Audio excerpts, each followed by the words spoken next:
in London. It gives me great pleasure to share this segment topic. This is very significant to me. This is part of sharing with you part of some of my book, How I Got Here. Again, and How I Got Here is very significant, and that's how you're being introduced to the Detroit you don't know. Now, this particular topic is from one of my books that I've shared, and the title is No is Said Never Too Soon If You're Being Violated. Now, I'm going to share with you, and that's very significant. This part of this I shared with one of my new friend affiliates online, that they had some disturbing stuff that they had released, and asking a question and saying, why does males have to touch you when you don't want them, and touching you in inappropriate places? Now, that just didn't settle with me too well, because that shouldn't be. No one's body should be violated if they don't want that. And so that means that person has really stepped beyond the lines of forcing themselves. That's what you call forcing yourself on someone.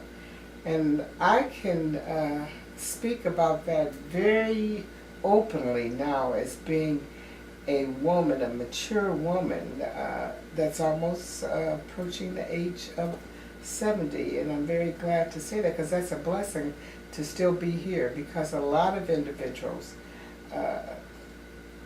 didn't have the privilege of still to be existing here in our society today.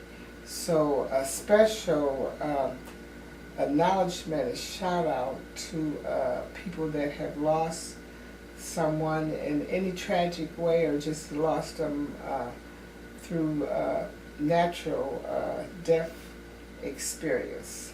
Because anytime you lose someone, it's very special to that particular person. It's very touching. And you can lose someone, or that person can even lose themselves when they have been violated.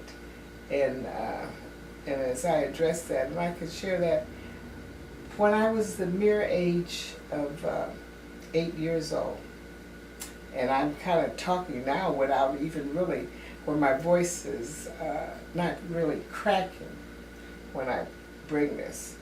I've gotten a strength, and I guess it's a spiritual light that I have as I share this. I was violated and by a family member, and I say a family member, a close family member, which was my uncle, and that was older than, much older than myself, and raped me when I was the age of 8. Now, and that was my first time having that type of traumatic experience. And it was devastating, very devastating. And it was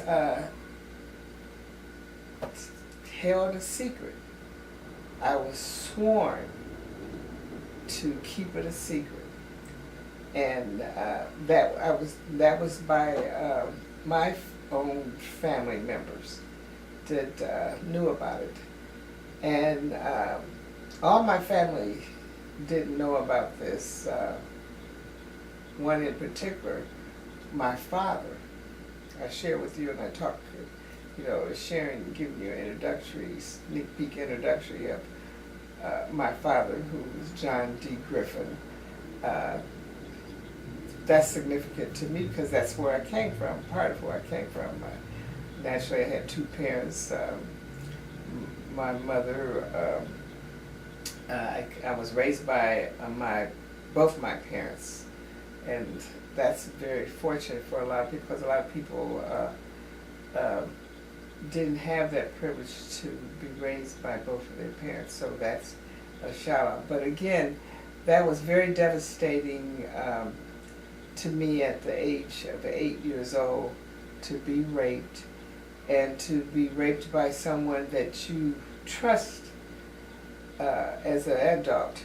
And that really hindered my life in a lot of ways. It held me back emotionally, and where I just didn't really know how to exist. But again, there was a spiritual light on me, and it carried me through. Although